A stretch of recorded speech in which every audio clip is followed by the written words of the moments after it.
and everybody, and welcome to a very, very special another international edition of Smoke and Mirrors. This episode is brought to you by,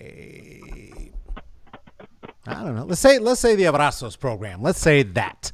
If you don't know what it is, you have a computer in your hand. Feel free to look it up after the show. And now, here's a song. God damn, I really have to start thinking of a song to sing before we do this. I'm the man who will fight for your honor. I'm the hero. All right, that's enough of that. And now, here they are, your inveterable host, Carlos Karim Wyndham.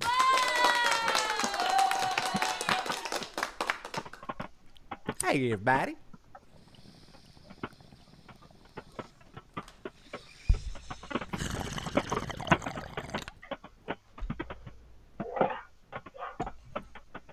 Oh, didn't have the glockenspiel to make it real. Here it comes. Our guest has no idea what I'm talking about right now because, as per usual, they can't hear any of the sound effects. So, I don't know. Extra sound effects for you guests is that we are, as I had mentioned, once again having an international episode. So buckle up. This is going to be some shit. We're going to get into it.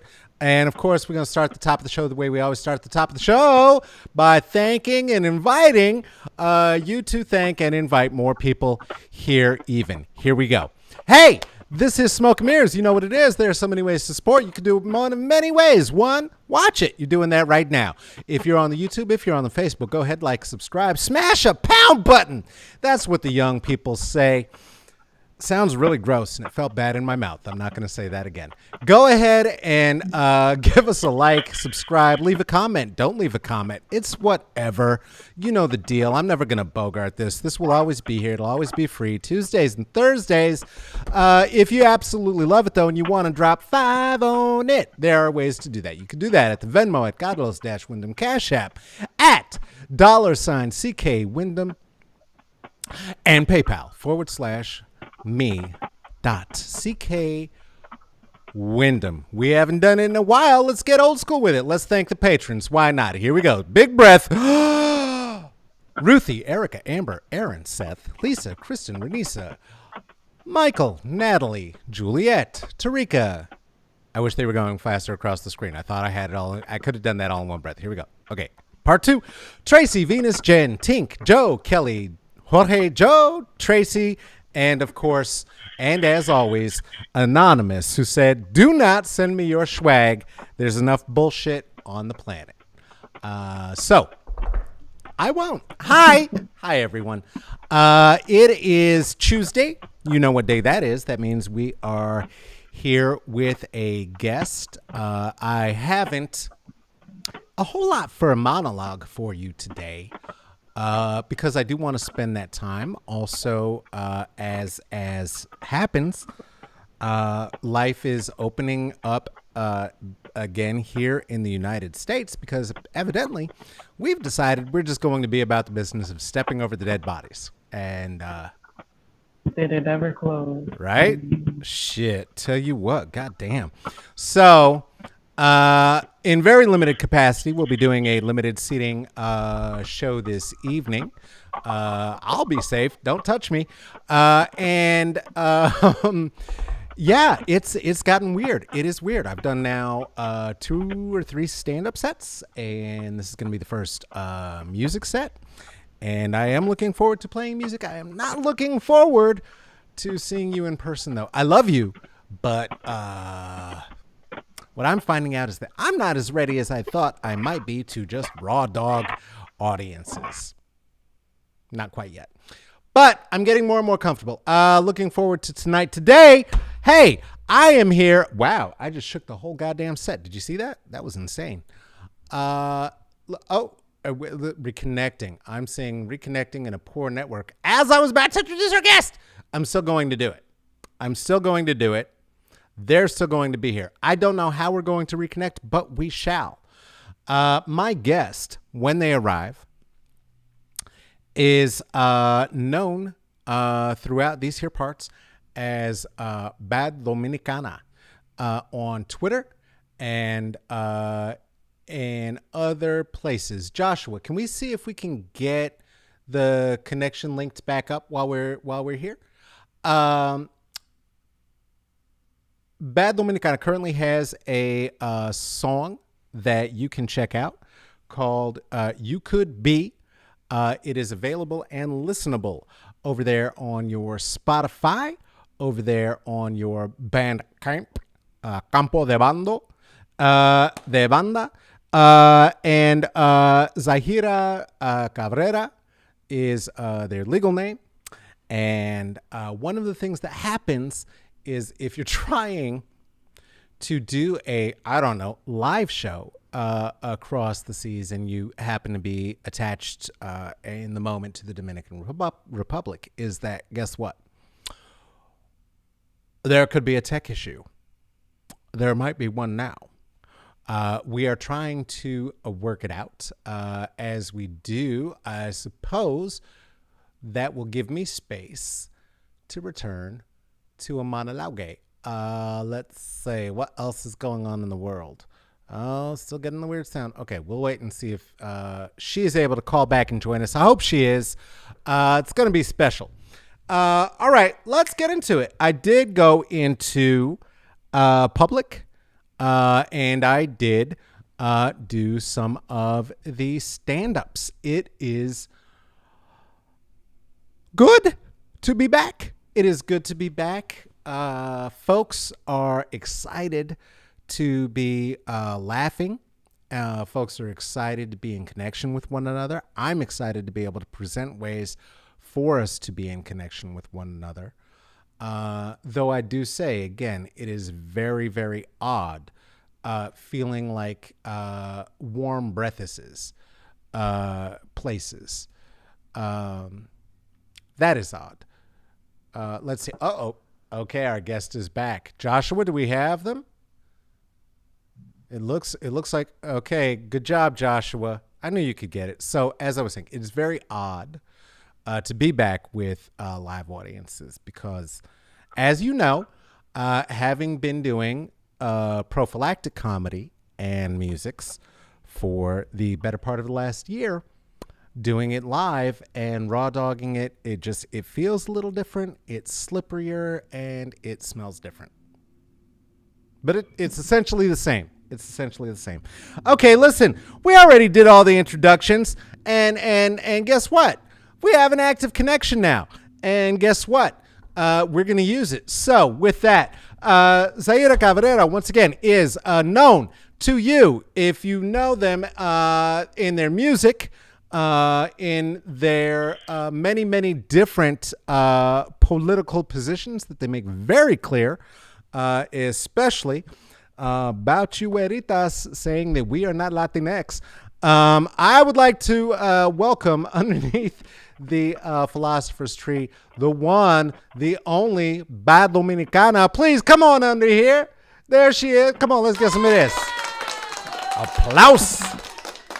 Thank you for having me. Oh, thank you for being here. You have no idea what a treat this is and how deeply I am fangirling and just holding it together. Holding it together. Your glasses may or may not over the years have let me slide into my full auntiness myself. So I appreciate it. Where are you right now on the planet so that these people know, the people who don't know? I am in Puerto Plata, the Dominican Republic. I am on third low Wi-Fi. The electricity might go out. I can't guarantee you anything. We're raw dogging this as well. Look it. Ain't no guarantees in this world. That's all right. That's all right. Yeah, that's the north coast of the Dominican Republic. Yeah. All right. And so you're back in the DR. For folks who don't know, which is going to be anybody in the United States. So let's just assume I don't know shit. Hold on. Let me just erase it. Hold on. Okay. The Dominican Republic. Large island, small island. I would say it's pretty large. It's like the size of the state of New York, There you which is go. pretty big. Yeah, I yeah, think it's like next to maybe Cuba is the biggest island in the Caribbean. right. And so, for folks who don't know, and again, this is certainly from the position of privilege. When going over the, you can see it. You can see it. It's the one you can see. And so, Right. if you're confused as you're circling and you're landing on one of those islands, the one that you can actually see has is the DR and is one of the many very very African Caribbean places that we often forget about and is misconstrued. I hear from you that there are tourists showing up there. They never stop showing up. They never It's like stopped. there's not a pandemic to them. They just never stop. It's like there's no pandemic to them. And every single strain that got here from tourists. So the government doesn't exactly care because they bring dollars and euros. So it's whatever. If we gotta die, then we gotta die. Fuck it. You know? Jesus. So where are the most tourists coming from that you're noticing? I would imagine Floridians. I'm imagining that because I'm a bigot and I don't like my country, but I don't know. You know, I don't know about states, but I do know that from like Newark and New York City airports, like fucking everybody's still coming to Puerto Plata. Wow. Um, I know that they're still coming from Europe, all over Europe as well. Germans love it here. Canadians love it here as well. Um, and it's like people of all colors, honestly, at this point. You know, it used to be a very all white theme, Right. but I would say as of like maybe 15 years, it's like you're gonna see like half of the people are here like black men. You're gonna find somebody who look a lot like me, huh? See, Yeah. I'm trapped in the wrong goddamn body every time. Every time. I got in a fight with a bunch of people the other day because I was talking about 52% of the sky and look, not for shit, but black men ain't shit, and God bless them, and God bless me for being in the body I'm in. But like, you give us the resources, it's gonna get spent. It's gonna be issues. I I have complicated feelings about the fact that it's like majority black men on the planes to here specifically because this is a sex tourism hub and that's what they come here for. So it's like they come here because it's like cheaper or something and it's just like y'all are like walking sweatshops. Why do you want to be like white men so bad? You didn't have to do that, So bad, you know? so bad, and that's that I'm black like all aspirationism. for sex workers because people make money however the fuck they need to. That Straight ain't up. my business. That's business between two people. But it's just like you're literally coming because you know that you can underpay and overwork people. Like you sound like a white person. Don't do it. Ask. At least pay fair fucking rates or something. But they don't do that because they're taking advantage of the fact that people here are really needy. We're in the middle of a fucking pandemic. People are extra fucking needy, you know? So it's just like, I don't know. I have complicated feelings about that when it's just like all black single men on the plane. I know what you're going for, you know? Well, and everywhere, right? I mean, because for so many, it's right. It's that proximity to whiteness that is the position of power, and so do what the white men do, and then that makes me powerful. Right, like I got a passport. And it's also like, you know, this weird anti-black exoticism that people have about women here. Like, oh, you're black, but you're like exotic black or something. I'm going to go for that. And it's just kind of like, it ends up being very exploitative. And again, it's like super anti-black. Like, there should be no reason why you're pitting any kind of black people against another black person and just being like, these women are better than these women. It's just like, nah, let's not. I don't take that as a compliment, you know? I don't want to be a fucking part of that. And it's like, I don't have a choice, you know? Yeah, the delineation and the courting off of folks into types of the most desirable black is, I often talk Right. about it to black dudes. It's like, you're just doing slavery work. You're doing the white man's work. It is, and it's just extra complicated because it's like, while there's the exoticism, it's also the fact that it's just exoticism and hypersexual, like we're hypersex, basically. We're hypersexualized. So people just have very crazy ideas about like how Dominican women are going to do anything and everything for you. But if you go to the sex tourism hub, it's like you're walking into a brothel, an open air brothel. It's like Vegas. You been to Vegas? Yeah. You know how they have the little magazines on the strip, Yep. where you can Yeah, just with the call workers, or whatever. whatever. Like, imagine you visit Vegas and you see that, and then you'll be like, damn, Americans, blah, blah, blah. And you just assume that you're going to be able to find that and do that in every block on anywhere in the United States. And it's like, it's not going to work that way. That's Right. Vegas. That's this hub right here. So I don't know. People have really strange ideas, and then it's like projected everywhere that I go. As soon as I say Dominican, they're like doing the Birdman hand rub. Like, I don't know what you think you're gonna get out of this, but it's like disgusting. Oh, that creeped me the fuck out. Exactly. It's mad creepy. So it's like, because we're still black girls, it's like there's not actual benefit to it. You're getting exploited. You're getting underpaid for it. When you look at it, it's just like, where you don't even see any black Latinas with money like that unless they've gone to the United States and they're like the rare one-off or something. So it's just like, there's no structural power to be found. We don't have no positions in government. We don't have no money. People just like to forget that we exist. So it's just like, there's not an actual benefit to that shit, because it's like, you're still a black girl. So it's just like mad complicated. Absolutely.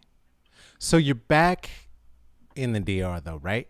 You were not in the Dominican Republic. You were in New York. Is that right? I was all over the United States. Okay, so break it down. So when you came to the United States, when was that? First time?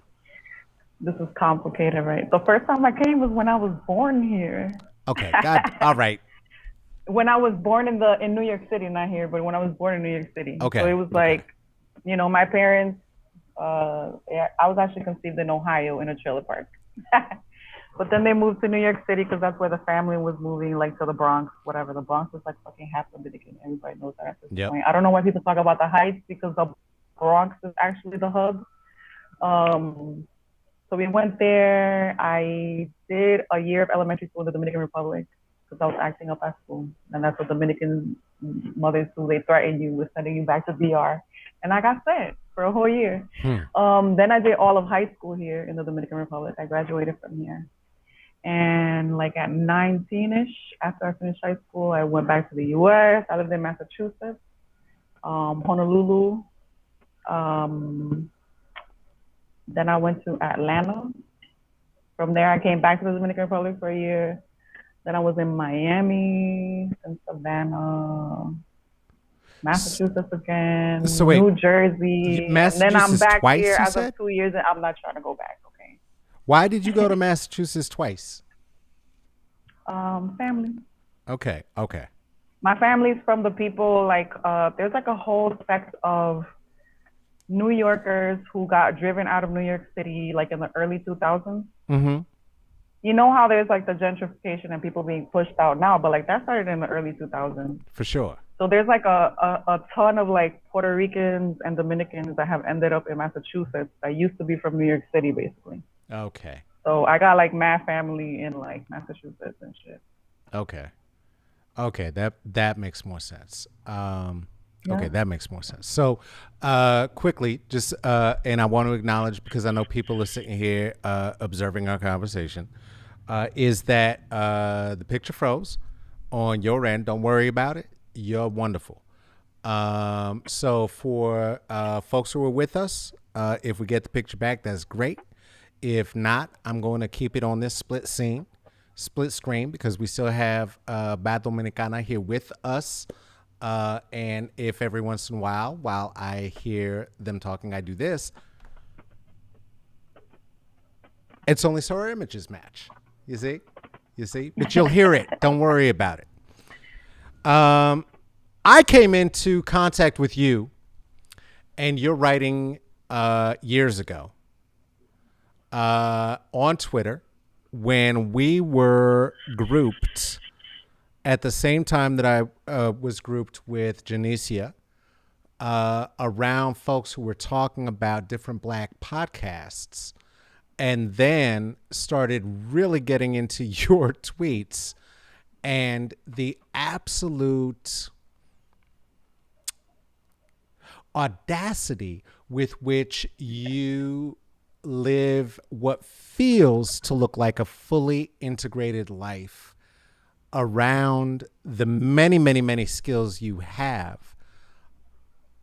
As you've been traveling, as you've been doing the things that you've been doing, how, as a creator, do you land on different projects at different times? And I'm asking because, for instance, you released You Could Be, which, by the way, I listened to on repeat before we talk because the shit is banging.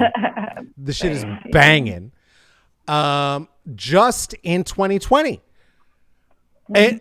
So you're doing this at the same time. How do you decide? How do you land on the projects on which you land? First of all, I'm very ADHD. So that means that, and I'm also just creative in a lot of different ways. My mother taught me to be that way. It's like in the blood. My mom does everything and anything. So she taught me to do anything and everything. So it's just like I just rotate according to what my interest is in that point in time. And then like I get distracted by something else and then I do that. And then I get distracted and I do another thing. And then I do another thing and I might cycle back around to it. I can't actually do it all at the same time. That is frighteningly familiar. So yeah, it's like it depends on the moment that you caught me, you know? Yeah. Yeah. The track, did you produce the entire track? I did produce it. I did write it and arrange it, like vocally and that type of thing. The producer is actually a Dominican kid from this town. Okay. Big David. Damn. The shit is banging. I'm going to suggest to folks you please check out You Could Be. It's on Bandcamp, I'm guessing, yes? Yeah, it is. So you could go there and you could purchase it. It's everywhere. Yeah. And that's a miracle because it took a lot for me to even attempt that. I've been suppressing that side of me for a long time, scared of letting anybody hear anything of mine. So that was like literally a lifetime in the making, and I don't even know how I feel about it. I hate hearing myself still. I think that's the problem. Like, I don't feel like artists feel where they're like, I want to have the spotlight on me. I want everybody to hear me. I want to be on a stage. I want to whatever. I'm like, oh no, can I? And I suddenly understand Sia. You know how she hides all the time? Like she'll have her back to the stage. She'll have like a wig that covers her entire face. I'm like, I feel you, girl. Like, this is exactly how I fucking feel about it. like I'm just very shy about that part. Huh.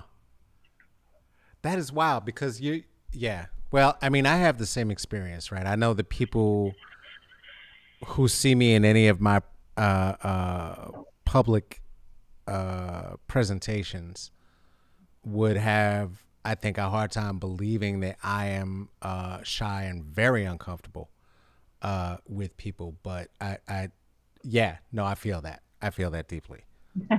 I feel that deeply. It's a rough one. So, okay, so for someone who's shy, that brings up other things that it seems to me, how then does one do that? Because you are able and willing to expose parts of yourself that for me, I would so much rather somebody hear my voice be at whatever level than be looking at me objectively. It freaks me the fuck out. And you have found ways to take control of that.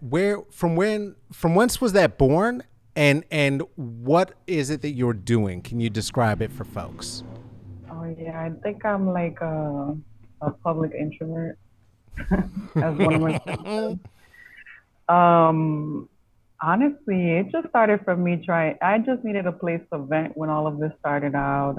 I know that people have like these big plans with social media, like I'm building a platform, I want a bazillion followers, I want the brand deals or whatever, and it's like I never intended anybody to look at me. It was just always like me. What I felt was just talking to myself and into the air, into the abyss. Mm, The abyss started screaming back. You know what I'm saying? Eventually, I had a huge following because a lot of people could identify, and I was just really trying to process the world around me and my position. mm-hmm, mm-hmm, I was in the beginning stages of figuring out, like, all right, so I'm a Latin American woman. That's already difficult, but then I'm also black. That's like triple difficult, and like Dominican American. So it's like I have two contexts that I really live in, like any given moment. So it was just very complicated and just feeling left out of pretty much everywhere. Latin Americanness didn't really think about me. Black people have always been there for me of everywhere, but at the same time, it's like they're not really checking for you to be Latin American either. That's not who they're mm-hmm, talking about when they say black. mm-hmm, You know, mm-hmm. when people address feminism and women's issues, it's never me in particular. It's like white women's issues, or it's Latin American women's issues, or it's black women's issues, and it's just like I have to default into, well, not white women's issues, but Right, right. Latin American issues, women's issues in general, black women's issues. You know, so I was just trying to find a space and process a culture around me that I Mm, found to be really damaging eventually. Everything was kind of eating away at me. And I didn't have the words for it. I learned how to articulate these things. Honestly, it's always been about my own sanity, not really anybody else's. This is like my angry dome. I'm processing things here in real time. You happen to be privy to fucking seeing it. You know what I'm saying? yeah. But like, because I'm so ADHD, my brain is always busy. I'm not like these people who like, I don't know what content to put out. It's like, no, and my brain is overflowing. I need to put it somewhere. And tweets Yes. happen to be so perfect when you're ADHD because you get to put it out in little spurts. Yup. I get to fucking info dump on you motherfuckers all the time, and you think that it's like on purpose, and it's like, no, this just matches exactly how my brain works. That's all. That's really Right. all that is. I love what it's become. I love that people have identified with it. I'm totally grateful that these girls, like these college girls who followed me and had nobody to talk about these issues, like that they were going through, trying to be in the black clubs and they weren't allowed, trying to be in the Latino clubs and then they were treated like shit because they're black. It was just like Mm-hmm. I filled this void, and I'm like super grateful that I've gotten a chance to do all of those things, and just everything that's come my way. I'm super grateful for because it literally was so unintentional. Yeah. I really was just trying to survive and like keep myself sane. And I still am at the end of the day. Like that hasn't changed. I keep tweeting like nobody's listening, honestly. That's what that looks like. I just never changed the mode. And it would feel really weird to suddenly change. Yeah. I don't know. Yeah. Well, we need you doing what you're doing. I will say that. I think, for myself as somebody who is Afro Latinx, Afro Indigenous, and experiences the world in the ways you're talking about, right? Like I'm treated as black, and I get Right. that, and that's wonderful, and I love it. I love it. That's my Mm-hmm. people. That's my people. Also, uh, I am who I am. My family is from New Mexico. You know what I mean? From Oaxaca, from Guadalajara. Like we've been here forever, ever, ever, ever, ever. And so Mm-hmm. when those conversations come up, those distinctions become very clear, right? Like Mm-hmm. I know what it is. Okay, so here's a confession, right? What it is an Afro Latinx person to walk into an African American's home, or a mixed black person and walk into an African American's home. Like it's different. It's different. You walk in and it's just like, oh, okay, all right, okay, I see you with the hair sheen and the, all right, okay, and I get with it, right? But it's not, the sabroso is not exactly the same, and it still feels like you were saying, like though it is my home, I still feel at times like I am a tourist. Yeah, I mean, I think that's about ethnicity a lot of the time. Mm. Because honestly, culturally, what I love about Black Americans and Black people from all over the world that I've met is that honestly, we're really not that different. No. There are obviously cultural differences, language differences, and it's all because we come from these different contexts that like have forced us to be X way or that way or yada yada. And I respect all of that, but like I also feel like we have a lot of commonalities, you know. It's Absolutely. like I'll see like Black American girls talking about like how they use like the pink lotion that nobody wants to use anymore because it's supposed to be bad for your hair. But like, bitch, we all did our hair with pink lotion. We all had them clicky clacky little plastic The balls little that our mom balls did in the our fucking hair. braids with. Like my mom did my hair in braids and twists and like little puffs and all this other stuff. And it was just like it was not things that I understood as black until I saw other black people that did it exactly the same. And I was like, oh shit. You Right? know what I'm saying? Like I thought it was just us. And then I start noticing that it's like you look at little black girls in Brazil, we do our hair the same way there too.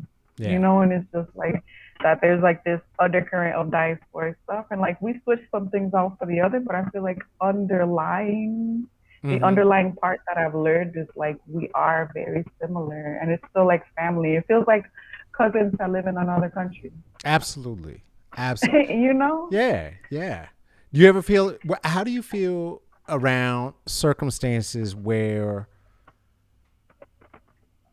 in Black American culture, you may have been, if you were asked by folk who you identified as these cousins, well, what are you? Oh yeah. I mean I've gotten those questions. Yeah. But I think that I also got the affirmation that I needed and I wasn't getting from Latin Americans in that, Mm-hmm. you know. Dominicans are very like, what race? What is that? I don't have a race. It's just that I happen to be like, I just happen to look black, but like I'm not even black or anything like Yeah, I'm not that. even You know, black. it's I'm just not like even some black. crazy That's my shit. favorite. It's Yeah. like mad delusional. It's wild. And It's wild. I got around black girls and it was just like, girl, shut the fuck up, you're black. Yeah. Yeah. And it was like, you you got a point. Just like when they were just like, this might be your context, but at the end of the day, like we get it. It's like Yeah. you're still a black girl, and it's like I needed that. And sure, I also get the other side of it, which is like you're not even black anyway. But then it'll be like I don't know. I'll see like Beyonce's mom, who's like way lighter than me with like green eyes, and it's like she's black, and I'm just like my hair is nappier than her. I'm darker than this person. But I'm not black, but she is. And then I realized that it's like a cultural, like a ethnic kind of ethnicity disconnect. It's not even about race at that point. Right. Right. You know, like we'll have like people like Amara La Negra, who's like a dark skinned, unambiguously black woman with Afro hair, and they'll be like, she's in blackface, she's painting herself dark, and she's appropriating black womanhood. And I'm just like, this is not about looks at that point. Yeah. You know what I'm saying? It's not even.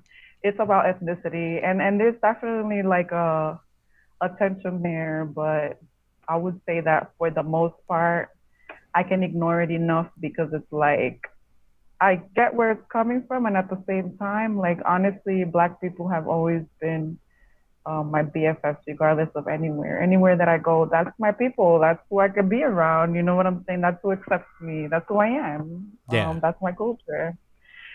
So it's like there's definitely that tug and pull. That is the complication, right? It's like on one hand, it's always all love, and then on the other hand, it's like there's that you're not, nah, go back to your country. Like literally now with ADOS, everybody like weekly there's somebody in my mentions when it's just like completely unrelated, just because I'm typing in English will be like go back to your country, and it'll be like a black person, and I'm just like I did go back to my country. First of all, I'm still gonna keep talking shit. You know, like I get it. Just like the fact that I was born in New York City still does not make me an American. I accept that. I've always felt that way. I've always been made to feel that way. I've embraced that at this point. But it's like it's definitely a tension, you know? Yeah. No, I do. I do. I mean, the difference and the distinction between, what it is to for me to live in a home that embraces the whole of who I am as a human being, and continues to, right. I'm still in the place of and shout out to my dad for this, right, because God bless, he's in his 70s, and not early 70s, and comes out to when he could, was coming out to shows, was seeing me in my environment, was seeing me with the folks that I'm with, right? And as a non-binary person in a very male perceived body, seeing me with community and how community interacts with me, and being able to evolve, right? Being able to move past some of the very damaging ways that he raised me, but was doing so because of how he was raised, right? Because of Right. what I it mean, meant it's for him. cycles, you know. Absolutely, absolutely. I mean, he grew up in the Bronx, right? And his nickname was Butch, and it wasn't because he was tough. So, for him to have a child who embraces their defined femininity and exists in the male body, him having to circle that square is a thing that he has to do, in the same way that I had to circle the square that you were talking about, in terms of being able to embrace everything about being culturally New Mexican, right? Culturally of the Llanos, and physically and phenotypically and experientially, and hip hop, and who embraced me and who did it and whatever. You know what I mean? At the end of the day, the experience that I've had is that of a black person in the United States. And those things, I can see them and experience them all as true, right? The contradictions I think that you're speaking of are those that are held by those who live most often outside of the experience, I would think. Yeah? Yeah. It's wild. Yeah, I mean, actually, damn, no, I would say it gets more complicated because Latin Americans are really fucked up. So it's common for them to deny that there's black people. They try to tell me that I'm not black, or they'll try to tell me that I'm not Latina because I'm black. There's just like a lot of tension from all places, because it's like, the sad part is, even though you don't see black Latin Americans really anywhere in the United States, like, you still see us more than you would see us in Latin America, basically. Like, we get no space in Latin America.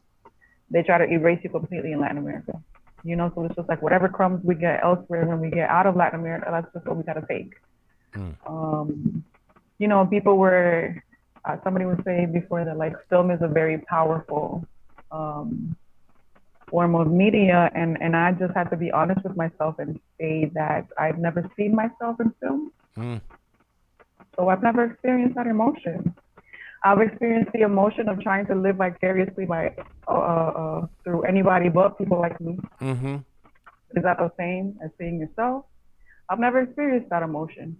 That can't be taken for granted, and that's because, like, there's no space for us in Latin America, and obviously we're not from the U.S., so it's like, you don't belong here. At least for me, like, I'm not from New Mexico or something. Like, I actually came from a whole different place, so it's like, I get it. I'm not from here. I'm a forever foreigner, even if I'm born here. I just accepted that, But yeah, I feel like there is not really acceptance from Latin Americans either when you're a black person who's from Latin America. Yeah. Yeah. I promise you, and in no way that is wonderful, right? That same tension bled into New Mexico and into I mean, it's all the same shit. You know what I'm saying? My mother's maiden name was Madrid. The name before that was Martinez. They Spaniards talking crazy shit about whether or not they're native at all. No, I'm not Indio and this and that. And my grandmother, really wrote a very painful letter, right, of her concerns about what it would mean for my mother to have a black child, right, and was able to circle the square, find love, be part of, embrace me very dearly. But yeah, no, those tensions don't, I think, don't dissipate across the board, right? Because when we're talking about the slave trade, what a lot of people don't remember is that it's the Atlantic slave trade. It's not, it's like a lot of places. And looking at what Portugal, looking at how Spain, how other countries aside Britain were involved, which too often I think black folks are willing to do, in part because of the black American want to embrace. Maybe I'm talking about myself. I'm not talking about black Americans, because I'm saying the black American want to embrace the entirety of a diaspora, but that is not experientially my truth either. So, yeah, it gets more and more complicated. I mean, I didn't understand that the Dominican kids that I knew, that the Haitian kids that I knew, that the kids that I knew from West Africa, right, all of whom were raised in the United States, were in fact from the places that they were from and carried the histories that they did for a very long time, because that is a history that in the U.S. is hidden and is one that has to be unpacked, and primarily is one that doesn't get unpacked until young adulthood, really. Right. Was that your experience as well? Or familially, was that dealt with differently for you? Did you experience that differently?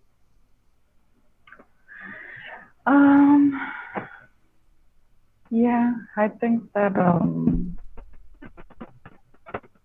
for me, I had to come to sort of understand myself, because this is the other thing about being a Black Latin American, is that unless you're from a particular community where people really teach you your history and all of that, which in the Dominican Republic, it's like that's not the norm. So I learned about as much about myself and what all of that meant as other people who are not me, which is nothing. I didn't get that material at school, not in the U.S. or in the Dominican Republic, not from Latin American culture or anybody else. And as far as family, it's like I didn't have that, like we just think of ourselves as Dominican, like, and that's like a weird, vague kind of way to skip over things. Right.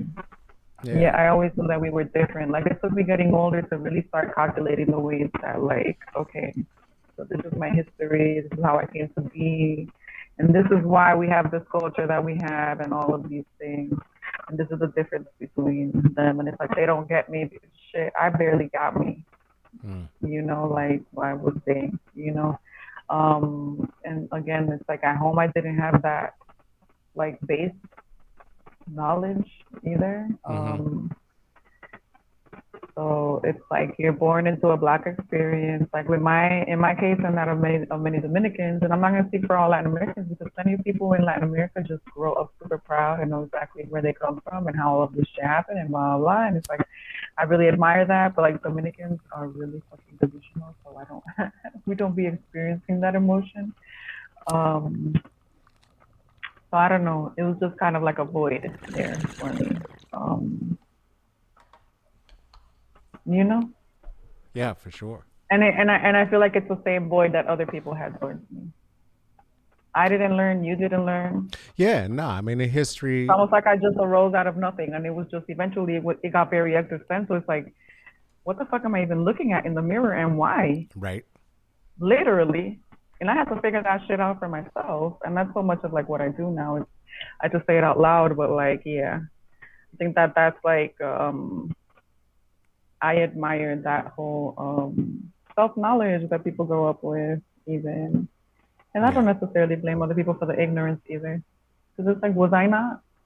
Is my whole country not? Oh, I was so ignorant. I was so look.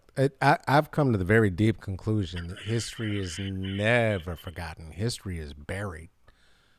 History is buried. We're watching it happen now, right? In the U.S. in particular, Yeah. and I can only speak to the U.S. right because I cannot keep my eyes on, unfortunately, and not that I have great access because I'm in the U.S., but I had spent quite a lot of time trying to keep my eyes on what is happening internationally in terms of the instability of other governments and what have you. And given where I am right now, I ain't got no time to be doing shit like that. I got to worry about the instability of this government. I'm busy up in here like, oh shit, this ain't oh shit. Okay, well, It's really wild right now in the U.S. I mean, obviously, I'm a person that lived there and just decided to leave. And yeah, the Dominican Republic has tons of issues. It has its own type of instability. That's like obvious, but somehow this felt more manageable to me than the United States. Like I just be looking from over here. I'd be looking at y'all like, damn, I'm that's sure. crazy. Yes, Like, fucking crazy. They over here saying the shit didn't even happen. We looked at it. We're like, what are you talking about? It didn't happen. The fucking shit happened. What are you doing? It's bananas. yeah, These like white people. Good it Lord. is. It's a lot. It's a lot happening. It's a lot happening, and I just felt constantly on edge and unsafe and angry. Honestly, suddenly I'm not so angry anymore. Suddenly I'm okay with saying hi to people on the street, and over there it was like, why the fuck you looking at me? You know, like the Bronx attitude. Yes. I don't know. The U.S. requires you to be a certain kind of tough when you're us. I don't know. It's rough. It's rough. It And yes, is. this el país de la oportunidad, whatever, the country of opportunity and all of this other stuff. You do make more money. You do get more opportunities, but it's like that's the price. Yeah. That's still a price of paying, you know? Yeah. Opportunities and freedom ain't the same. And I don't know. And No, people don't understand that. it really isn't. It is not the fucking It really same isn't.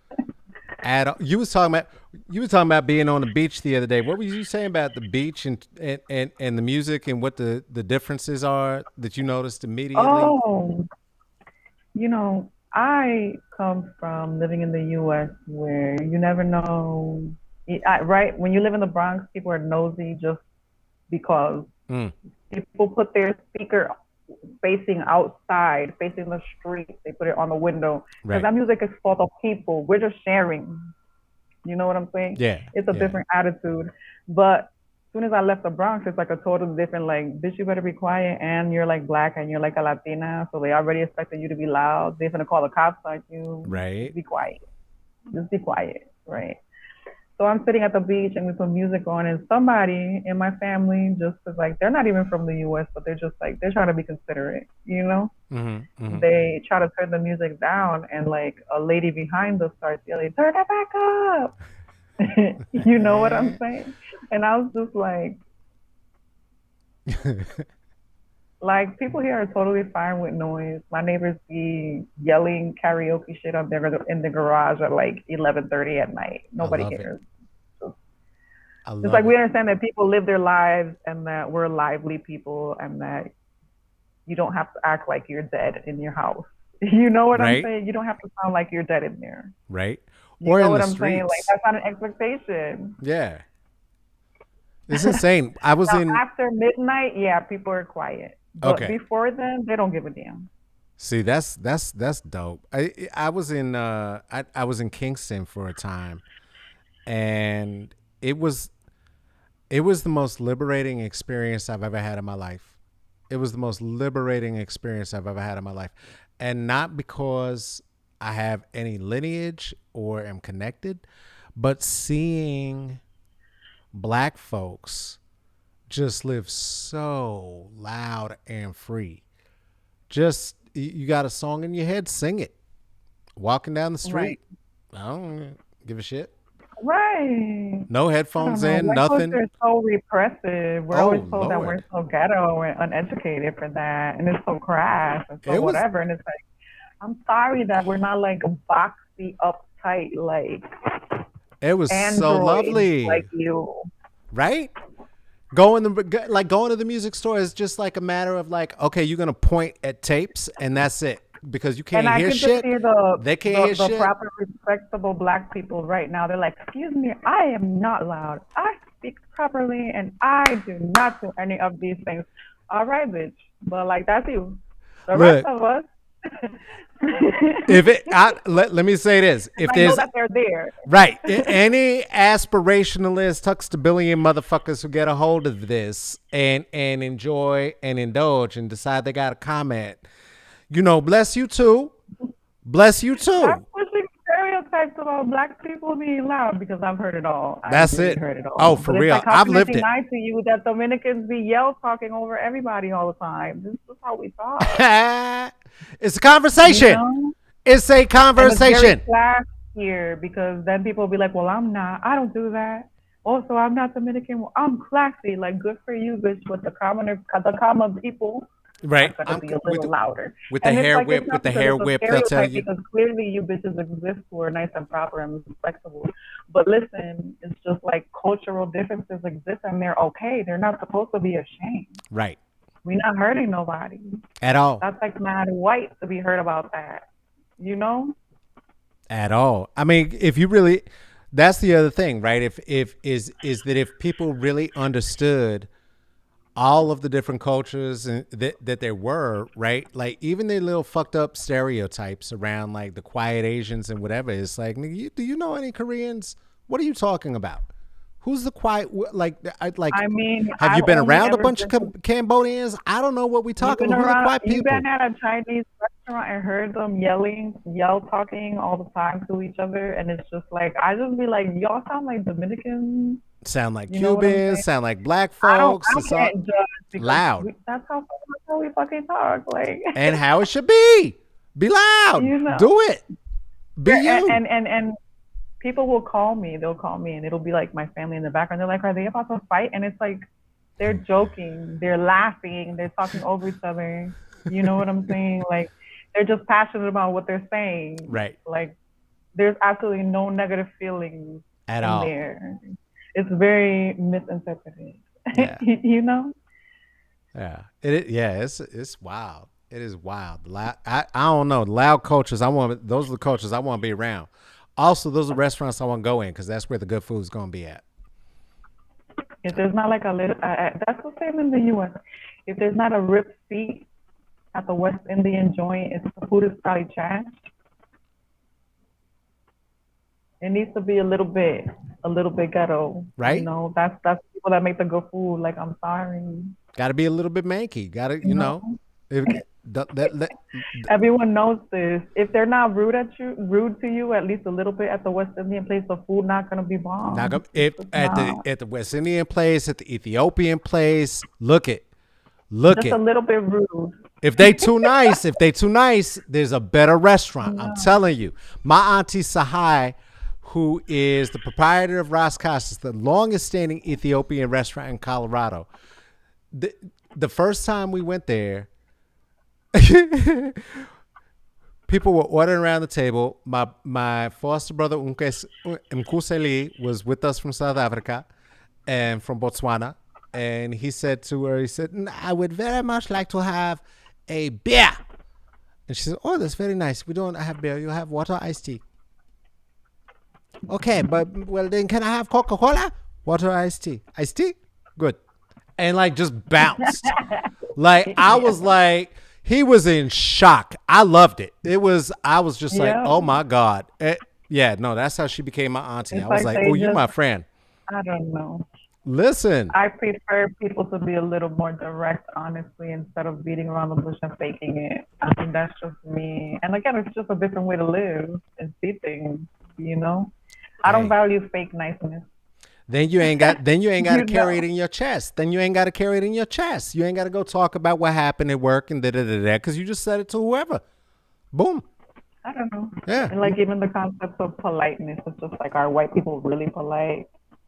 Like, are you really well mannered? Did you not like rape and kill half of the fucking world? Right. Well mannered But barbarians. you're the like, but you're like the picture of politeness. I don't consider that polite. I think that's the most impolite thing you could possibly fucking do to somebody. That's insane. You know what I'm saying? So it's like I've I don't said, really go by yeah. that. No, I said for years, neckties are nothing but nooses. Neckties are nothing but nooses. Don't put that shit around your neck. Don't put that shit around your neck for free. Why are you gonna try? No, don't do insane shit that they doing. Can't learn shit from them except how to be crazy. I'm not interested. Thank you. I got my own Mm. shit. I got my own shit. All right. Listen. Last thing, and I will let you go and be off myself. But I wanted to ask because you was talking about breaking cycles. I know I am doing my best to break cycles for my offspring. How does that show up for you? I know. I think generationally for us that we are in Generation X trying to do something very, very different.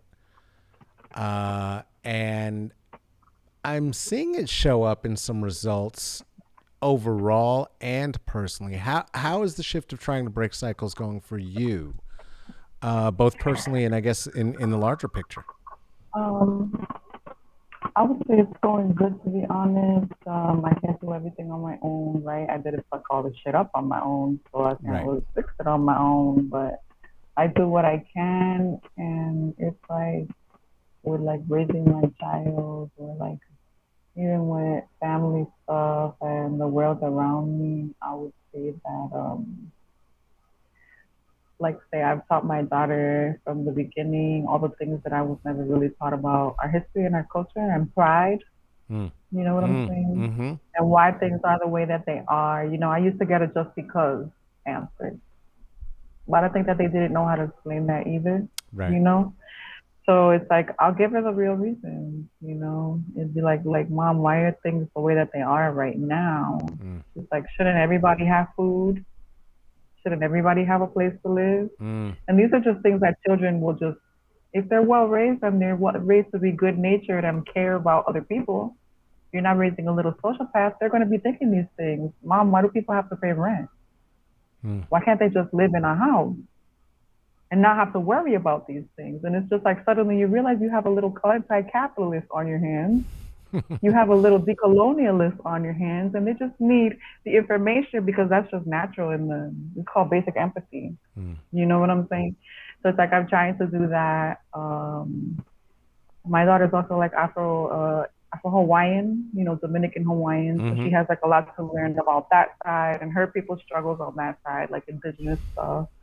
I try to help her along that too. And just in terms of gender, I've never imposed Yeah. any particular things on her. I try to be very neutral. I let her choose what she wanted her appearance to be because I felt a lot of dysphoria. Like I also identify as non-binary, and the really fruitful stuff used to like really make me feel dysphoric as like a little girl, and I Yeah. didn't understand there was a word or a term for that, you know. So there's that, and also just like allowing an open line of communication that's non-judgmental. Mm. Like with us, it's like we couldn't say that we liked the boy or that we liked the girl or that we liked anybody, you Mm-mm. know, because Mm-mm. we're girls and we have to be saintly. You offer the boys condoms and you tell the girls to wait till they're married and never ever like nobody. I don't know how you're gonna get married when you don't like nobody, but Mm-hmm. you get my point, right? You Indeed. just stay the fuck away from boys. You end up navigating the road not knowing what the fuck is going on. You don't understand your own body. You're ashamed of your own body. You're ashamed of your own sexuality. And it's like I'm just trying to be very open with her and leave that communication open. You have a crush on a boy, you're wondering about this, you're really frustrated about that. Like you can tell me because it's like, is that not my job as a parent? Why would I leave that and be judgy or whatever? Right. Or like try to not give her answers so she can go ask another little kid who doesn't know anything. Or some creepy adult because some creepy adult always shows up.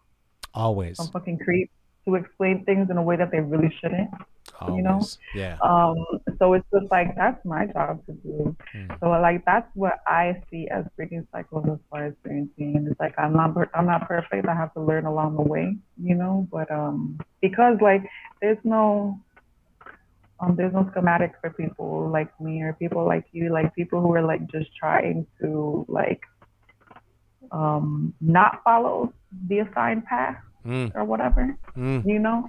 So it's just like I have to make it up as I go. And I'm figuring things out. I figure things out every day, and that's just how I view that.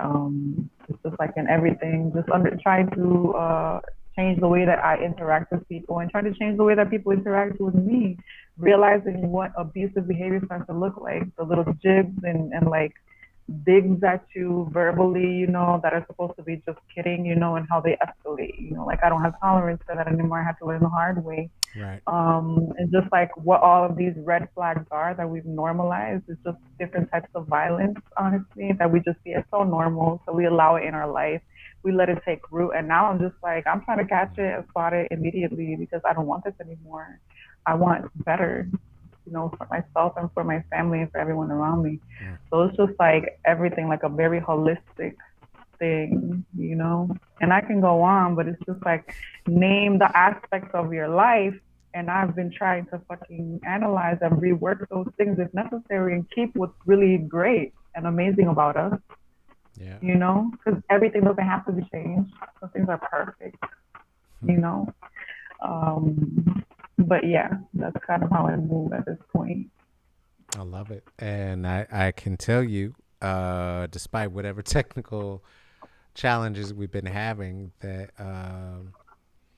the folks who have been fortunate enough to observe and share and participate in our conversation resonate loudly and are letting me know in the chats with everything that you're saying. All of that exclamation point is coming in from producer Tracy and from viewer Kristen, regular viewer Kristen. In case it hadn't been said, that we are killing it with eyewear today. And yes, I did say that, Kristen. We are wearing our auntie best right now, I would say. You I would know, really think. I'm gonna give you the pose. I'm gonna give it. Okay, let me see if I can give you the freeze frame. Wait, hands like this and matchy matchy, huh? That was great. Thank you. So much. I can't Thank you even so believe much. we've been talking for an hour, and I'm just seeing the time. And Josh was over here tapping me, and It's like, get it over with, yeah, please. no, I'm getting the this one. I'm like, all right, all right, all right. Okay, okay. Yeah, so it's only a matter of rushing me out because I've got to get to the next thing. I could talk to you forever, and it is Likewise. It was such a great. Thank you. treat. It this is one of those things that, like all of the things that you had been saying, talking about, right? This entire experience was created from my ADHD, and from the fact that I actually did try to follow the best medical and scientific advice and stay the fuck in this apartment Right. and in this corner. And so I've been here since. And this was born because I didn't have a way to interact with folks and getting the opportunity to make this connection and share it with some other folks too. I think is really meaningful. And one of the things that I've heard back from young queers and young gays that I would offer to you as well is that while we did not have the opportunity to see ourselves, you do offer the opportunity for so many people to see themselves. And that Zahira is really why I think folks resonate with you so deeply. And come to your defense when the haters and the others show up. And yeah, and why from a distance and even when we've not had those of us who've not had the opportunity to speak with you directly, and or be in interaction with you, folks really do value you and really do love you. And I am among them, and I want to give you your flowers right now while you're Thank here and you. while I we appreciate can. that a lot. No, you deserve that a lot. You deserve that a lot. You are making a difference. Thank you. And again, thank you for the time. Thank you for the Thank time. you. Hey, where can these people find you if they'd like to? Where should we send them? I'm pulling all the cords. I'm pulling. This is too many I'm on things. Twitter at bad_Dominicana, or you can find me on Instagram at bad_Dominicana 2.0. And yeah, my site, which is Zahira.co. But yeah, mainly you can find me renting on one of those places. Excellent. We're going to get all of that into the chats. We're going to make sure everybody has a way to find you. And if you are a part of this community, people, you find our friend and you find them and you are kind and loving, because that's what we do with our genius community. All my friends are geniuses and all geniuses are sensitive. So Thank please, you. please be gentle. All right. Hey, thank you so much. Thank you for spending some time. Yeah. And you are welcome back anytime that you like. This really, really was a pleasure. Thank you. Thank you. It's up to you. Just let me know. Oh, I appreciate absolutely. it. I will. I will. Hey, family, I wish I had a better photo to go out on, but what we have is the still, and so I'm going to put it up and give the aplausa. Here we go for Bad Dominicana. Y'all heard that applause. Y'all heard that conversation. Y'all know how it go. What? Thank you. Oh, thank you. What is the show even? What? 2 international guests in 2 weeks? Get the fuck out of my face with that. This was great. You heard all the places. Producer Tracy put them in all the places. They're everywhere. Bad Dominicana. I want to shout out one more time Tea with Queen and Jay, and in particular Janicia, and the fangirling over Bad Dominicana's tweets over the years that we have done. And the fact that have had just now this conversation is because of the conversations we had. And the fact that those conversations happened is because of another black woman, and that's because of Walida, who said, hey, this is what you do. This is what you do, while we were having coffee. And I said, what is that? And she said this. I've told you all that before. I just am so appreciative. Producer Tracy, make you some black women friends. Have some black women in your life who are your friends and your allies. Be a friend. Be a friend to black women. Even better. Do that. Do that. Women, if you have a black woman friend right now, a black woman friend, and she is your friend from work, I would offer that it is first, even more racist that you have a black friend, and second, no black person from work is your friend. This has been another Smoke and Mirrors. Thank you so much for spending a little bit of time with us here today. We sincerely do appreciate it. It was a very big treat to have you here under the Philosopher's Tree. If you'd like to see what we do in still motion, you can do that at the IG at Smoke and Mirrors CCB. The CCB is for the comedy, the culture, and the blackness, international blackness. From New Zealand to the Dominican Republic, who knows what will be next time? You could hear in your brain hole these words without letting them in your ear hole. On Twitter at Caballo Negrito. Twitter at Caballo Negrito, which translates literally to I'm running late. Caballo Negrito, I'm running late. Translates literally to I'm running late. Any monolinguals amongst us? I'll fight you over it. Hey, do you have a thought, a query, a question, or a suggestion for a guest who should be here with us? Go ahead and send it to us. You can do that at smokeandmirrorsccb@gmail.com. That again is smokeandmirrorsccb@gmail.com. Y'all, it took me so long to learn how to say mirrors correctly and stop saying mirrors. That's what it is to be from Cabrera, Oh my God. See, and then I do that. B from Colorado. And there you go. All right, whatever. This is a thing that is produced and hosted by myself. My name is Carlos Kareem Wyndham. Wouldn't happen if it wasn't super produced by the super producer, Tracy Tatamy. Thank you very much for being here. Take care of yourself. Take care of each other. Please do get the vaccine if you're going to be outside. And you know what? You can still wear a mask. And also, hey, black men, stop doing sex tourism in the DR. Okay?